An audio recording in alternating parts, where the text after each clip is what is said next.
નથી ભણ્યા એટલે તો ઇંગ્લિશ નથી આવડતું.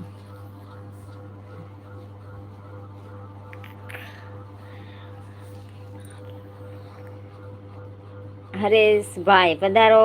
હરેશભાઈ જ છો ને? બધાના નામ ચેન્જ થઈ ગયા છે એટલે કઈ ખબર નથી પડતી ભાઈ. પધારો દાંત કાઢતા કાઢતા. આવો આવો ભાઈ આવો, પધારો. અમે તો આટલું એ વાંચીએ છે, અમુક અમુક તો હાવ એક એક અક્ષર વાંચે છે. આમ આમ ભરાય ભરાય ને મય એક એક અક્ષર વાંચે. અમે તો સારું આટલું વાંચીએ છીએ.